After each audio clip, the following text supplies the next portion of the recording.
Hey, things dey really happen for dis country Nigeria. Person go just dey think of creative ideas on how to dey do things. Una no go even use better mind do better thing. Mumu things wey be say if you even hear, you sef go shock. Na the kind things wey we dey do for dis our country Nigeria. E get one man wey dress like woman enter female hostel. Wetin e dey go find? We no know. Dress, wear red bra. Oga, where you for even see dis bra? Dis bra just be like Uche Madu bra. We all of us know the kind bra wey that man dey wear. Maybe even go borrow the bra from the man hand. Come dress, saying they enter female hostel. Na nyash you wan go look? Abi you wan go thief pint? Wetin you dey even find? Even if you wan go visit your girlfriend, why you no call your girlfriend?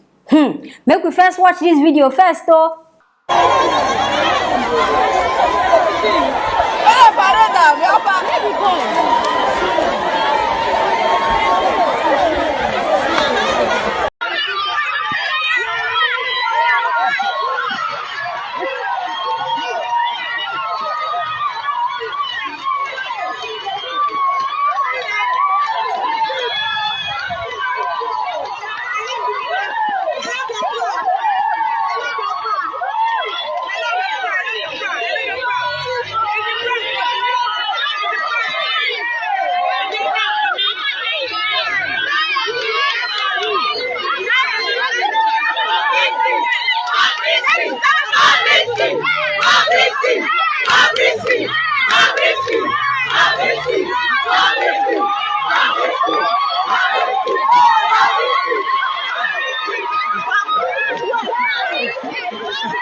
Una don see am? See as dis man dress, dis man wey im face strong like akpu. Na im come dress say im dey enter, say im wan go meet, im dey dress like woman. You no even resemble woman in the first place.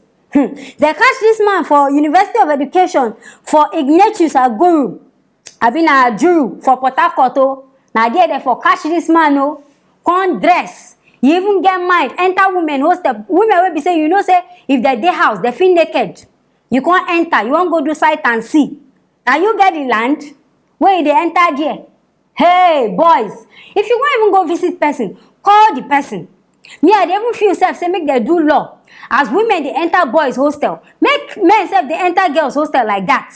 But it they favor girls because most girls and I know they even wear clothes sleep. When I go just they open body bracket, sit down for there. Say heat today. See and now man don't come they see on a screw tools and things. Now when they complain say him don't enter dress like woman. Wetin I expect na? Now so him go take come now. Wetin I dey expect before? Now so him go dress because him don't know say different sizes. Now him go see big or small oh, the one wey don't even fall, the one wey they wrap. Him know say him go see everything. Now make am prepare dress like woman enter the place. Una dey do things so men self. Wetin you dey find? Now your thing they scratch you. If you want see woman, you know if you go rent hotel, you can't get mind dress. Hey, we sabi do things for this life. They don't already catch am oh. They don't catch am, put her inside motor, carry am, they go. I no come know maybe him go prison oh, because I no even sure self say anything they supposed to do am anything because this kind thing self. We no even supposed to worry about this kind matter for Nigeria with the kind things where they happen. People where they kidnap, they we never think about that one. Now person where go enter girls hostel where wear red bra. Now we come on they follow. This one no even join at all. We never even suppose. In fact, they never even suppose add this one self as matter because no be even better matter. This one are just something we all of us go here, just laugh because now mumu thing the guy do. He no too smart like that because your face strong. He's strong. If say he even be like woman small, we go know say you be like woman. You know too fine. What till you can't enter there? People go know you now. But this girl, I dey feel say even if in girlfriend, person wey won't go visit, the girl just deny am oh. The girl never look and say, okay, make her pity my boyfriend. Say, they don't catch him. The girl just leave him. Or you're on your own. No, we don't know you. If say they can't even kill this guy, like in the midst of all this, they can't start to beat him. She go come out. She just do that. Say she never know him. She never even pity him boyfriend. Say okay, out of love, will make her come and say okay. Oh, now me she won't come visit. Oh, as he be said, they no dey let man enter. He just leave the man for there.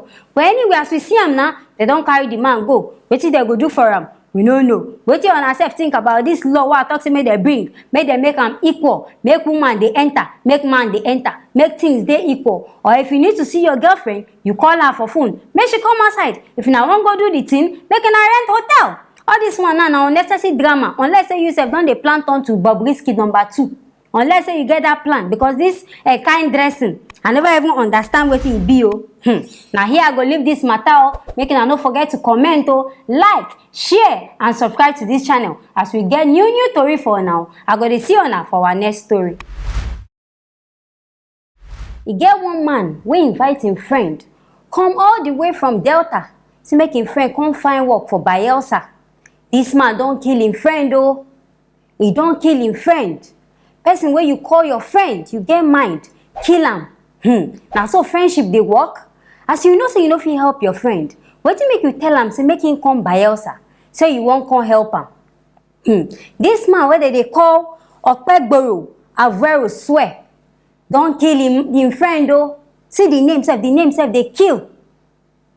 How you go just dey sit down say na human being blood na you wan use take do something? You no even come use person wey you no even know. Your friend, person wey you know well, now you come carry say you wan use am take do something. Make I gist na as this thing dey happen.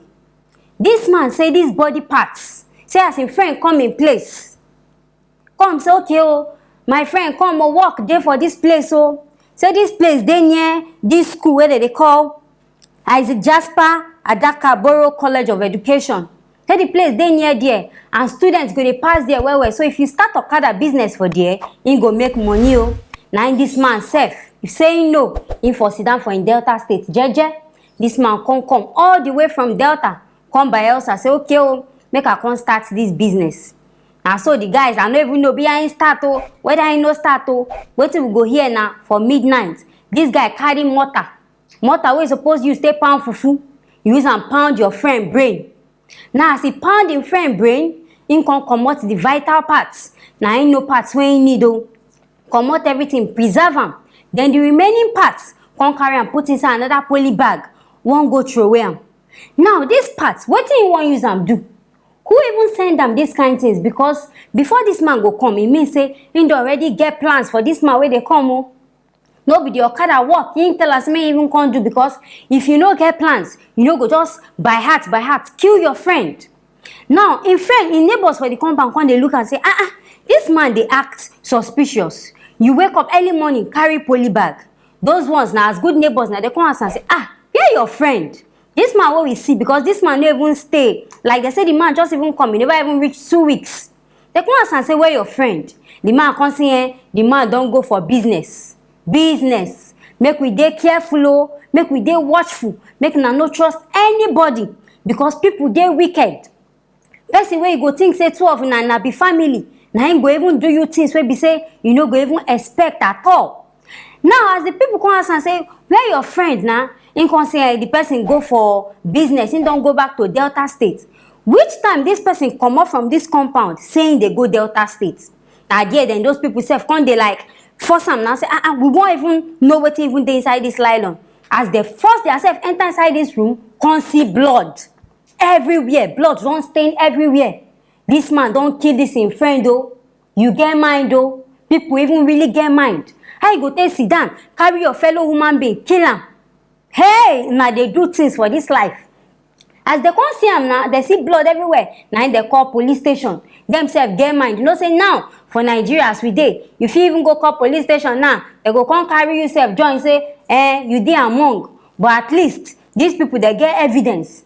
People for the compound don see and say this man. They see when this man come and they no see when this man come out. So they get proof say this man no come out from this house. So now they call police. Police come. They come start to interrogate this man. Now we hear say this man sell these parts to pastor. Since when pastor turn to ritualist? Pastor now don dey do things. Now so we catch pastor wey dey sleep with woman. Today now pastor na dey use person body take dey do something. All this kind church sef now we no even dey understand. Every day new story about pastors. Una sure say all these people sef na real pastors at all? Abi they just dey use God name dey do undercover? I no dey understand una again o. Pastors, una suppose dey pray for this country, but now na una own worst. Una carry person part say una wan go use am do something so that maybe wetin make customers dey come una church abi make big people dey come una church. Wetin una wan use am do?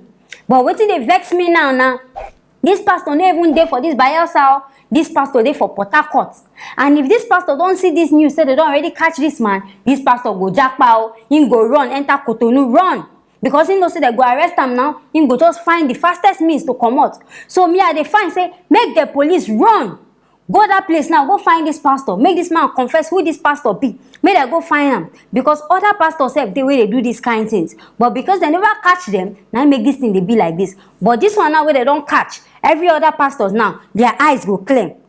Now this pastor now, we no even know where him dey, which church he even get, whether na big church or na real pastor sef, nobody even know anything about am. So me I dey advise say make police first go find this pastor. These guys sef make dem find out. We no even know, even know the pastor sef reach from somewhere. Abi na true connect. You know say now all these things na person na go connect the pastor sef to am. Make dem go that Port Harcourt, go find that person. At least the person go pay money to him account. Make dem check the account details of the person wey pay that money. Make dem track the person, go find am, because innocent person blood no go just go like that. Una go kill person, dey enjoy person money, dey live large on top of person life. Person family now go there dey cry for matter when they no even plan. You just cause burial for them for nothing. If say the person sit down for in Delta State, they do him thing, shebi life go dey go on for am. They manage as him dey manage.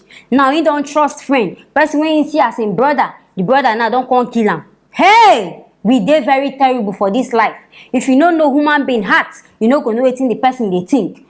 Now here I go leave this matter, make una no forget to comment, because this kind matter I know say go dey pain in herself for una mind. Make una self comment about this thing, then make una like, share and subscribe to this channel, as we go dey bring better tori for una till we see una for our next story.